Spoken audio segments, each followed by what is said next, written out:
Hello lovelies, welcome back to Vintage Mike Tales.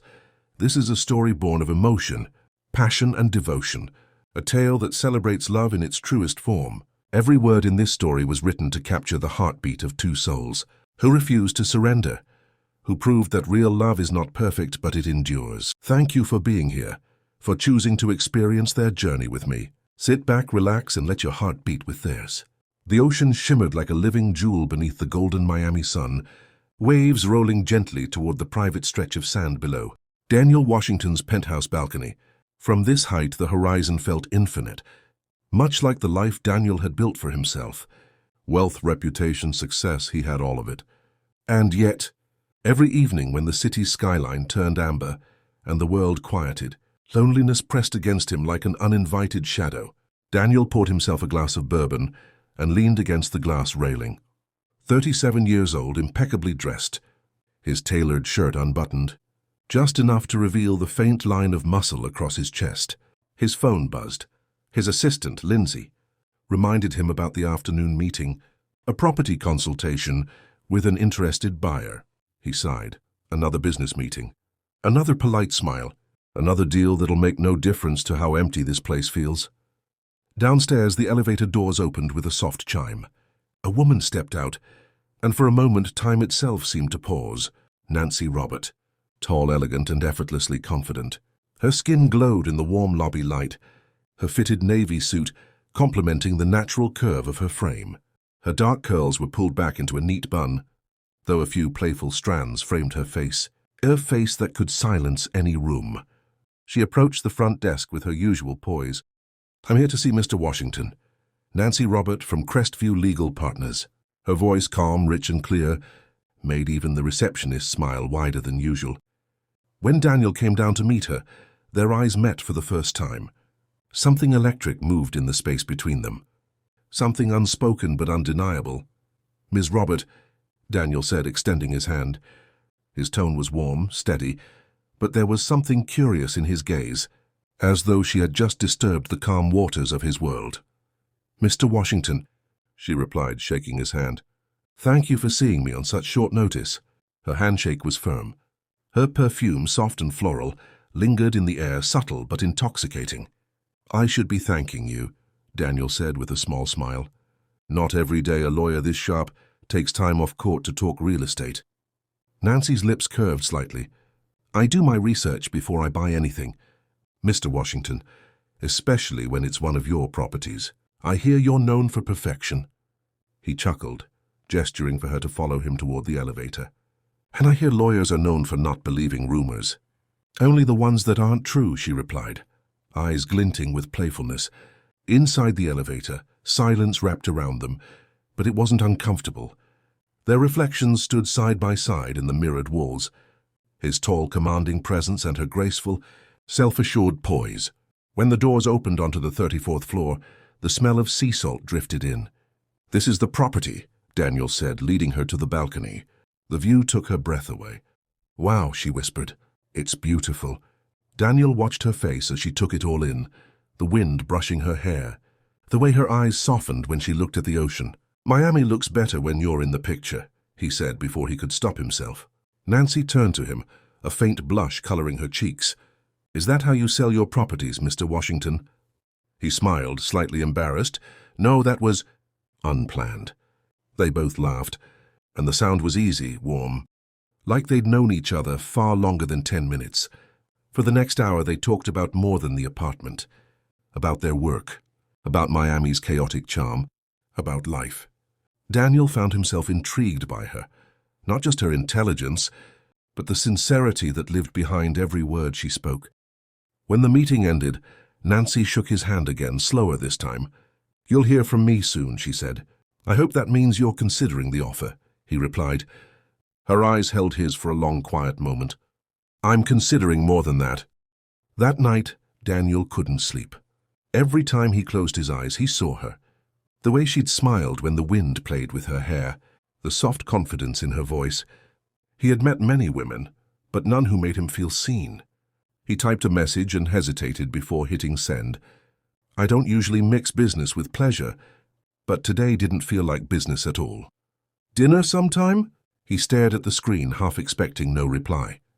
Then his phone buzzed. "Dinner is fine, but only if you promise not to try selling me another property." "Deal," he replied. Their first dinner was at a quiet restaurant on South Beach.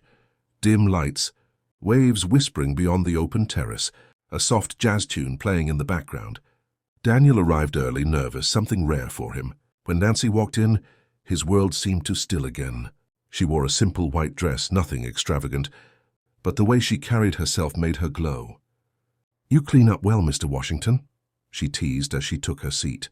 "And you're breathtaking, Ms. Robert," he said, unashamed. Their conversation flowed easily. They spoke about everything: careers, childhood dreams, fears, the strange loneliness of success. Nancy swirled her wine, thoughtful. "You know, everyone assumes people like us have it all together. But sometimes, I wonder if we're all just pretending not to be lonely." Daniel looked at her, his voice soft. "Maybe we're just waiting for the right person to make us stop pretending." Their eyes locked, the air between them heavy with emotion and something more, a longing neither of them could name yet. After dinner, they walked along the shoreline, barefoot, shoes in hand. The ocean breeze wrapped around them, salt and warmth and the faint scent of her perfume blending perfectly. "Why do I feel like I've known you forever?" Nancy asked quietly. "Maybe you have," Daniel said, smiling faintly. "Maybe this was always meant to happen." She looked up at him, her eyes searching his. "You really believe in fate?" He stepped closer, brushing a strand of hair from her face. "I believe in what I feel when I'm with you." For a moment she forgot how to breathe. Then his lips met hers, soft at first, then deeper, more certain. The world dissolved around them. The kiss wasn't rushed. It was the kind of kiss that made promises without words. When they finally pulled away, Nancy whispered, "This doesn't feel like the beginning of something casual." Daniel's gaze lingered on her lips. "That's because it isn't." They stood there for a long while, the moonlight painting silver trails over the sand. Two souls who had spent years building walls around themselves, now finding someone they couldn't hide from anymore. As they said goodnight, Daniel sent her one last message before falling asleep. "You walked into my life like a dream I didn't know I was waiting for." Her reply came a minute later, "And maybe I was meant to find you right where I stopped searching." He smiled to himself, knowing deep down this was only the beginning. The Miami sky opened that evening, spilling warm rain over the city. Daniel and Nancy had just finished dinner when the downpour began, drumming softly against the glass walls of his penthouse. Nancy stood by the balcony, barefoot, her curls damp from the mist. "You ever dance in the rain?" she asked, her voice teasing. Daniel smiled, loosening his tie. "Not since I was a kid." "Then you've forgotten how to live," she whispered, stepping outside. For a moment he watched her, the rain tracing her skin, her laughter echoing into the night. Something about her freedom, her light, ignited something raw inside him. He walked out after her, letting the rain soak through his shirt. She turned, breathless. "You're crazy." "Oh, you started it," he murmured. And then he kissed her, slow at first, then deeper, hungrier. Rain mixed with warmth, water sliding between their lips. His hands found her waist, hers tangled in his soaked hair. The city lights blurred around them as they pressed against each other, bodies drawn like magnets. Nancy gasped between kisses. "Daniel." He lifted her gently, her legs wrapping around him. The world disappeared, just thunder, rain, and the sound of two hearts beating too fast. He carried her inside, still dripping wet, laying her down on the couch. Her laughter turned to quiet sighs as his lips traced the raindrops along her collarbone. Every touch spoke what words never could: devotion, desire, and the kind of love that made the world stand still. The morning light spilled softly through Daniel Washington's bedroom window, brushing over white linen sheets tangled around two sleeping bodies. Nancy stirred first, stretching lazily against Daniel's bare chest. His arm instinctively tightened around her waist. She murmured, voice heavy with sleep. "You smell like sunshine and trouble." Daniel chuckled, his voice still rough with morning warmth. "That's your fault. You kept me up half the night." She lifted her head, meeting his eyes, those calm, steady blue eyes that had become her favorite place in the world. "You weren't complaining then?" "Still not," he said, pressing a kiss to her forehead. Their mornings had begun to look like this, quiet, slow, filled with the kind of peace neither had known before. It had been months since their first kiss on the beach. What started as dinners and laughter turned into weekends together, then weeks. Their lives had woven so tightly that one couldn't breathe without the other feeling it. They explored Miami like teenagers discovering love for the first time. Brunches at hidden cafes in Coral Gables, spontaneous road trips down to the Keys, nights spent dancing barefoot in their living room to old records. The night was quiet, the kind that made every heartbeat sound louder. The ocean breeze slipped through the half-open window, stirring the curtains and carrying the scent of salt and jasmine through the room. Daniel and Nancy lay in bed, the sheets tangled around them, skin still warm from the fire of their earlier closeness. For a long time, neither spoke. Daniel's hand rested lightly on her hip, tracing slow circles on her skin. Nancy's head lay on his chest, listening to the steady rhythm of his heart. "You're quiet," he whispered. "I'm scared," she admitted softly.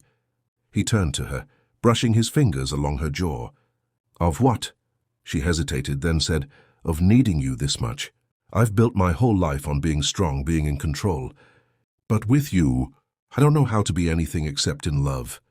Daniel exhaled, his eyes softening. "You think that makes you weak?" "That makes me human," she said, "and that terrifies me." He cupped her face, his thumb brushing away a tear she hadn't realized had fallen. "You don't have to be strong with me, Nancy. You just have to be real. That's all I ever want." Her lips trembled into a faint smile. "You make it sound so easy." "It is," he said, leaning closer, "because I'll love every version of you. The one that wins in court, and the one that falls apart at midnight." She closed her eyes as his lips touched her forehead. "You always know what to say." He smiled against her skin. "That's because I mean every word." For a long while they said nothing, only breathed together, the silence full of promise. Then Nancy looked up at him, her voice barely a whisper. "If this is a dream, I never want to wake up." He pulled her closer, his breath warm against her ear. "It's not a dream," he murmured. "It's forever." The city slept beyond their window, but inside that room time itself seemed to stop, leaving only the quiet truth between them.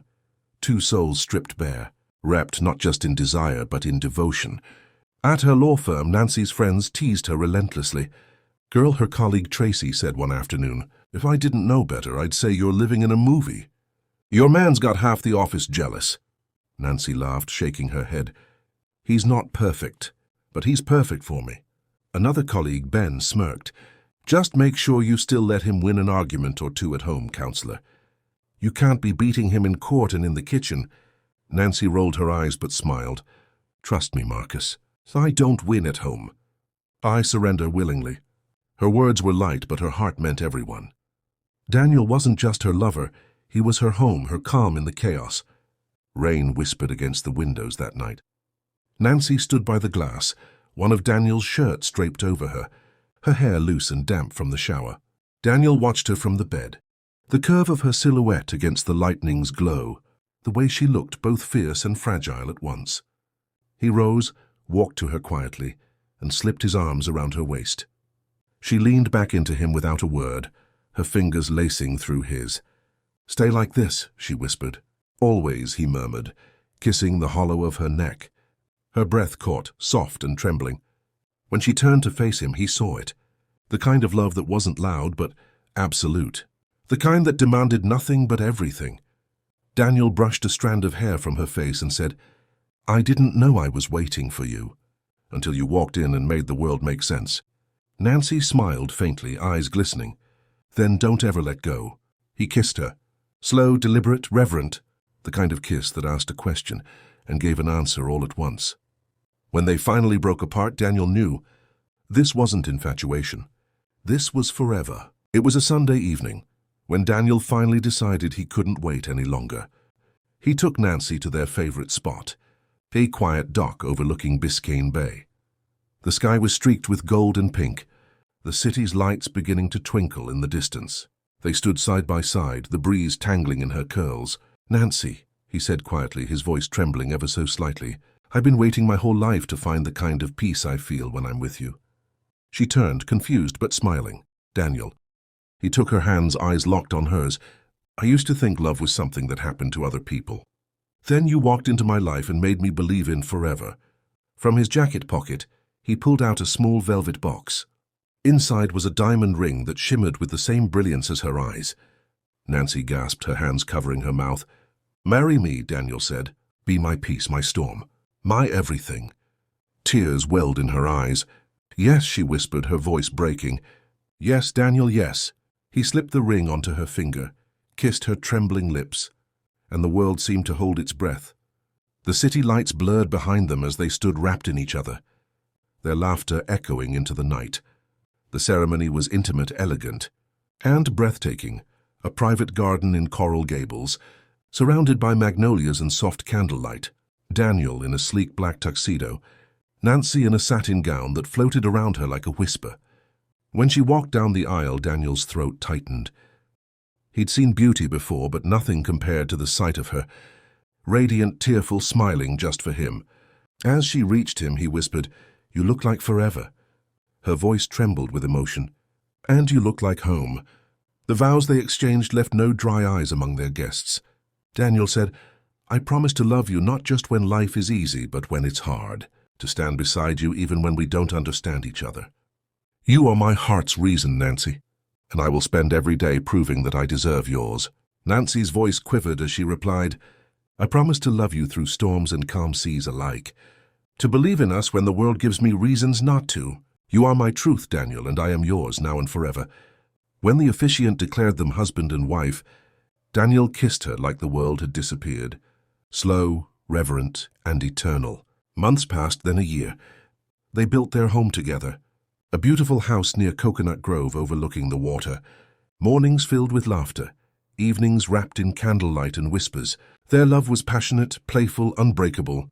Sometimes Daniel would come home from work, loosen his tie, and find Nancy waiting with a glass of wine and that teasing smile. "Rough day?" she'd ask. "Better now," he'd reply, pulling her close. They'd dance barefoot in the kitchen, the soft hum of the city fading into the background. Every touch between them carried the same spark, from that first night on the beach, only deeper now, richer, bound by promises and shared dreams. Their friends envied them, their colleagues teased, but Daniel and Nancy didn't care. They had found something people spent lifetimes searching for, a love that was both passionate and peaceful, fierce and forgiving. One evening, while watching the sunset from their balcony, Nancy leaned into Daniel's chest and whispered, "Can you believe it's almost 2 years since we met?" Daniel smiled, kissing the top of her head. "2 years since I found my forever." She turned in his arms, her voice soft. "You remember my childhood best friend I told you about? Kimberly?" "Yeah," Daniel said. "The one who moved to Italy?" Nancy smiled. "She's coming back next month." "I can't wait for you to meet her." Daniel smiled faintly, unaware that the woman she was talking about would soon test everything they had built, every vow, every heartbeat. The evening breeze carried the scent of orange blossoms through the open balcony doors of the Washington home. Nancy sat at the dining table, finishing emails while Daniel poured her a glass of red wine. Their life had settled into a rhythm that felt almost unreal. Laughter, affection, quiet comfort. But that evening, Nancy's phone buzzed. A message flashed on her screen and she smiled brightly. "She's back," she said. Daniel glanced up from the counter. "Who?" "Kim," Nancy replied, her voice light. "Kimberly Evans, my childhood best friend. She just landed in Miami." Daniel smiled politely. "The one from Italy?" Nancy nodded. "You'll love her. She's wild and funny, but with a good heart. We haven't seen each other in years." He kissed her forehead. "Then let's invite her for dinner sometime." Nancy's eyes lit up. "You're going to love her energy." Daniel smiled again, though something about the way Nancy spoke, so full of nostalgia, sent an inexplicable chill through him. He brushed it off. "It's just nerves. Stop overthinking." When Kimberly finally came to dinner, she arrived like a storm of charm and perfume. She was striking, tall, sun-kissed, her hair a cascade of honey-blonde curls, her smile dazzling. Her laugh filled the room with an almost rehearsed warmth. "Daniel," she said, extending her hand, "finally I get to meet the man who stole Nancy's heart." Daniel smiled, shaking her hand. "It's a pleasure, Kimberly. Nancy's told me so much about you." "Only good things, I hope," she teased, glancing at Nancy. "Only the best," Daniel said. Dinner was lively. Kimberly told stories of her life in Florence, of gallery openings and late-night drives along the Amalfi Coast. She made everyone laugh, and yet Daniel couldn't shake the faint unease curling at the edges of his thoughts. There was something calculated in her gaze. When Nancy stepped into the kitchen for dessert, Kimberly leaned closer, her tone playful but her eyes sharp. "You know," she said softly, "you're even more handsome in person." Nancy undersold you. Daniel blinked, caught off guard. "I think you're giving me too much credit." "Maybe," she said, lips curling. "Or maybe she's keeping you all to herself." Nancy returned, and the moment evaporated like smoke. In the weeks that followed, Kimberly became a frequent visitor. She'd drop by unannounced, bringing wine, gossip, or simply wanting to hang out. Daniel tried to be polite, but her attention grew increasingly uncomfortable. Subtle at first, her compliments too lingering, her touches too casual. Once, as she was leaving, she brushed her hand over his arm and said, "Nancy's lucky. If I'd met you first, I'd have never let you go." Daniel froze. "Kim, that's not appropriate." She only smiled. "Relax, I'm joking." But he knew she wasn't. Later that night, Daniel told Nancy gently, "Honey, I think Kim's a little too comfortable around me." Nancy laughed, waving him off. "Oh, come on. That's just Kim. She's flirtatious with everyone. Don't take it personally." Daniel wanted to insist, to explain how wrong it felt, but she was already turning off the light. "You worry too much, babe," she said softly. "She's harmless." He forced a smile. "Yeah, harmless, but deep down, something told him this wasn't the last time he'd regret not saying more." Kimberly's fascination deepened. She began leaving subtle traces of herself in their home. A scarf forgotten on the couch, a lipstick mark on a wine glass. Daniel once found one of his shirts missing after she'd visited. He brushed it off as coincidence, but a knot of dread had begun to form in his gut. At his office, she showed up uninvited with lunch, claiming she was just in the neighborhood. Leaning on his desk too close, Daniel's voice was firm but calm. "Kim, you can't keep doing this. You're crossing boundaries." Her smile faltered for the first time. "I just enjoy your company, Daniel. You make me feel seen." He exhaled sharply. "I'm married. To your best friend." "Doesn't mean I can't admire you," she whispered, her hand brushing his. He pulled away immediately. "Don't do that again," he said coldly. "This isn't a game." She stepped closer. "I just wanted to talk. Maybe get a little closer." Then gently but decisively, he stood and held up a hand. "No." Her expression shifted, from charm to something darker. "You'll change your mind," she murmured before walking out. That night, Daniel tried again to talk to Nancy. "Nancy, I really think something's off with Kim," but Nancy, tired from a long day, sighed. "Daniel, please. She's been through a rough breakup. She just needs people around her. Don't make this into something it's not." He opened his mouth, then closed it. "All right," he said quietly. "If you say so." Their second wedding anniversary arrived, a night Daniel had been planning for months. The table was set with candles and roses, a private chef ready to serve. He wanted it to be just the two of them, intimate, tender, perfect. But as they were dressing, Nancy turned to him with a hopeful smile. "Daniel, can we invite Kim tonight? She's been feeling lonely. She missed our wedding. It would mean a lot to me." Daniel's stomach sank. "Nancy, this night is supposed to be about us." "I know," she said softly, "but she's my best friend. Just one dinner, please?" He hesitated, then sighed. "All right, for you." Kim arrived radiant and smiling, wearing a red dress that clung a little too tightly, her perfume heavy in the air. She greeted Daniel with a hug that lingered a second too long. Dinner started cheerful. Wine flowed, laughter filled the room. Kim played her role perfectly. Charming, affectionate, harmless. Hours passed. Daniel and Nancy grew tipsy, lost in nostalgia and celebration. Kim pretended to drink but remained perfectly sober. When Nancy stumbled toward their bedroom, giggling, she turned to Kim. "You should stay the night. Take the guest room. No driving, okay?" Kim smiled sweetly. "If you insist." Daniel's head was spinning. He kissed Nancy goodnight, holding her close as they drifted into sleep. Sometime past midnight, Daniel stirred.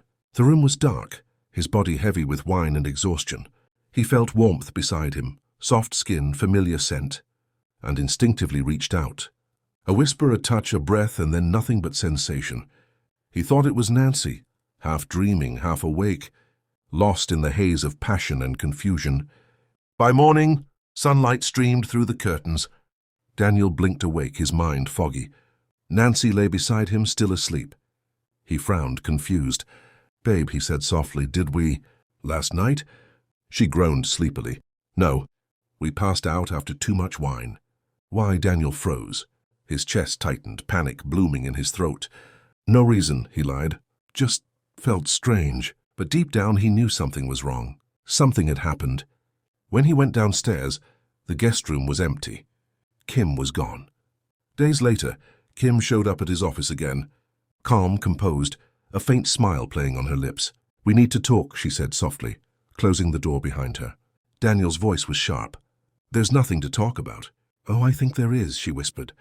"You and I shared something intimate." Daniel's blood ran cold. "What are you talking about?" "Don't pretend, Daniel.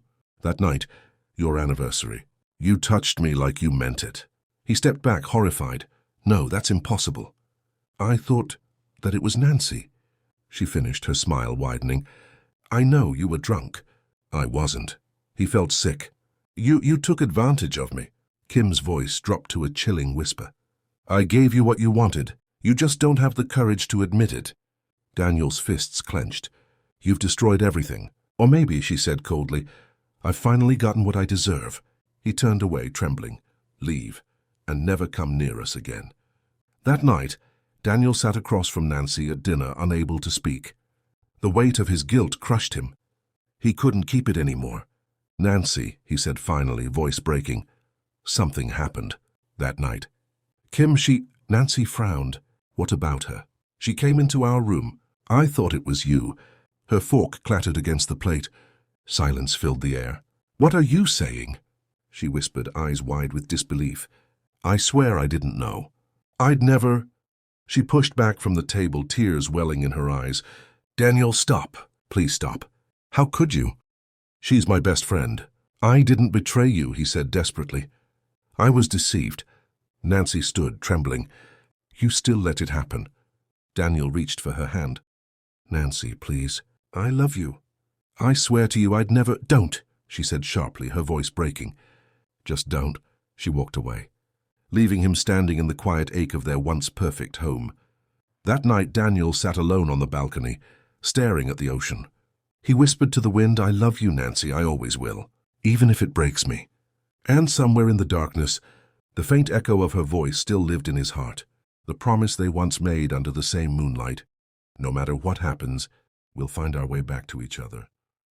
The house that once hummed with laughter now felt painfully quiet. The soft whir of the ceiling fan, the echo of footsteps down the marble hallway, every sound reminded Daniel of what was missing. Nancy's laughter, her touch, her warmth. He hadn't seen her in days. After that night, she packed a small bag and left for her sister's place in Fort Lauderdale. She needed space. Daniel understood, but the silence left him hollow. He sat on the balcony most nights, staring at the horizon. The same view that once filled him with peace now felt like punishment. Every wave that broke against the shore sounded like her voice, the voice that used to whisper forever against his skin. At her sister's house, Nancy sat curled on the couch, still in her work clothes. The television flickered softly in the background, ignored. Her phone buzzed again, Daniel's name glowing on the screen. She didn't answer. She wanted to, God, she wanted to. But every time she saw his name, a knot of anger, heartbreak, and aching longing twisted inside her. Tears slid down her cheeks, hot and unrelenting. "I miss you," she whispered to the room. "I miss you so much it hurts." Her sister Denise placed a comforting hand on her shoulder. "You still love him," she said quietly. Nancy closed her eyes. "That's the problem," Denise sighed.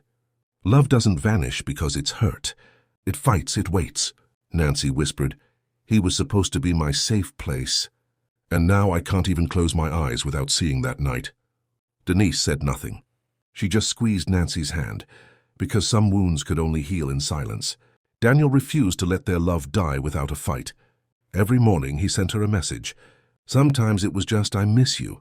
You're my everything, Nancy. Please come home." And sometimes he wrote longer ones. "I know I can't undo what happened, but I swear to you I didn't betray you. I was lost, not disloyal." You are my heart, Nancy, and even broken, it beats for you. Most days there was no reply. But he sent them anyway. He stopped sleeping, stopped eating properly. His assistant noticed, his friends worried, but Daniel couldn't care less. His world was missing its center, and he couldn't breathe without her. 2 months passed. Just as Nancy began to rebuild herself, she received an unexpected message from Kimberly.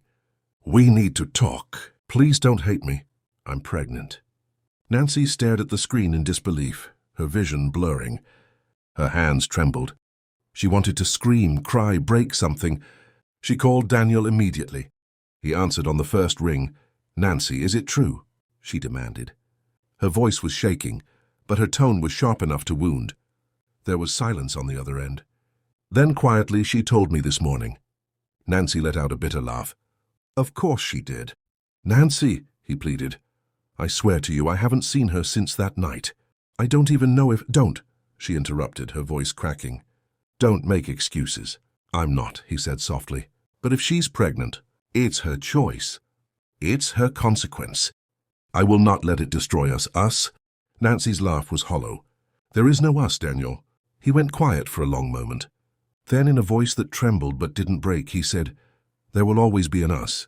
Even if you walk away, I'll still love you the same." She hung up, but the sound of his voice lingered like a ghost. A week later, Nancy received another message, this time from Kim's number, but it wasn't what she expected. "I'm leaving Miami. You don't need to worry about me or the baby. But before I go, you should know Daniel never wanted this. He tried to stop it. He was loyal to you until the end." Nancy read the message again and again. Her chest tightened with a mix of pain and clarity. For the first time she saw the truth. Daniel hadn't chosen betrayal. He had been caught in someone else's broken obsession. Her voice trembled as memories of the past weeks swirled. His soft warnings, the way he tried to tell her Kimberly was crossing lines, the desperation in his eyes when she refused to listen. "He tried to warn me," Nancy sobbed, clutching the phone tighter. He told me, and I didn't listen. I should have trusted him." She pressed her forehead against her knees, shivering as the ache in her chest grew. "He didn't want this," she whispered between sobs. "He never wanted this. And I left him anyway." The room felt impossibly quiet, amplifying the emptiness inside her. She buried her face in her hands, wishing she could turn back time, wishing she could be back in his arms. The thought of him, loyal and devoted, kept her on the edge of breaking completely, and also gave her hope that maybe, just maybe, he was still waiting for her. That evening, Nancy drove back to their home. Her heart pounded as she stood before the door, memories flooding back, laughter in the kitchen, late-night dancing, whispered promises. Daniel opened the door, stunned. He looked thinner, his eyes tired, but still full of that same warmth that had once melted her walls. For a long moment, neither spoke. Then Nancy whispered, "You look terrible." He gave a weak laugh. "I've been missing my reason to smile." She hesitated, then stepped inside. The smell of his cologne hit her, familiar, comforting, painful. "I got a message from Kim," she said softly. Daniel's expression darkened. "What did she say?" "That you tried to stop it. That you never wanted it." He swallowed hard. "It's the truth." Silence hung heavy between them until Nancy finally stepped closer. "Why didn't you fight harder to tell me?" "I tried," he said, voice raw, "but I could see in your eyes you weren't ready to hear me. And I couldn't bear to hurt you more." Nancy's eyes glistened with tears. "I was broken, Daniel, but even then I couldn't stop loving you." He exhaled shakily, reaching out to touch her face, hesitant, almost afraid. When she didn't pull away, his thumb brushed the tears from her cheek. "I'll spend the rest of my life making it right," he whispered. Her voice broke as she said, "Just promise me there'll be no more shadows between us." He took her hands, pressing them to his chest. "Only light, only us." Then she leaned forward, and their lips met, slow, trembling, full of forgiveness and months of longing. Months passed, and healing slowly replaced pain. Therapy, late-night talks, small steps. They rebuilt piece by piece what had been shattered. Kimberly left Miami quietly. No more messages, no more interference. Later that month, they escaped to a quiet villa in the Keys, just the two of them, the sea whispering outside their window. Daniel had built a fire, its glow flickering across Nancy's bare shoulders as she sat wrapped in one of his shirts. He watched her from across the room, the soft light painting gold over her skin. "You look like something I could spend my life worshipping," he said quietly. She met his gaze, a slow smile curving her lips. "Then worship me." He leaned closer, capturing her lips in a kiss that was slow, deep, and reverent. Their mouths moved together like a promise, a surrender, and a reclamation all at once. Nancy's hands tangled in his hair, pulling him closer. Feeling the steady beat of his heart against her own, he lifted her effortlessly, carrying her to the bedroom, setting her gently on the bed. His lips trailed along her neck, her collarbone, lingering on every inch of skin as if imprinting her into himself. She shivered under his touch, gasping softly as he whispered her name with reverence. Their bodies pressed together, soft moans and whispered words filling the room. Each touch was electric, each kiss a declaration that despite everything, they were inseparable, bound by trust, passion, and unbreakable love.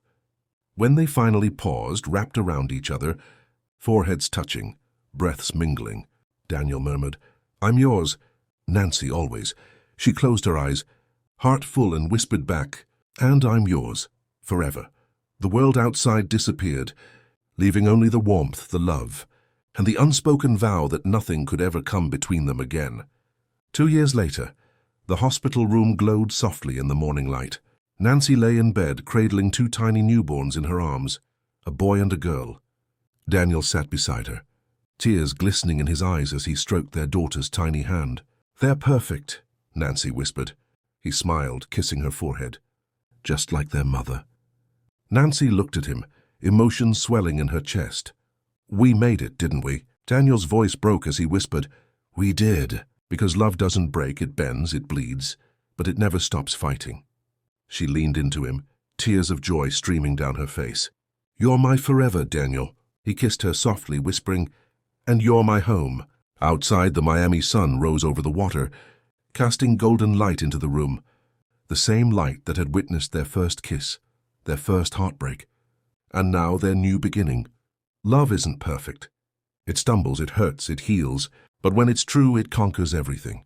And that brings us to the end of today's story. A gentle reminder that true love may not be perfect, but it's always worth the fight.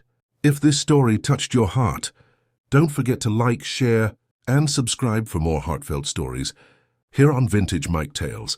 Thank you for listening, for feeling, and for believing in love that lasts. Until next time, keep your hearts open and let love guide you home.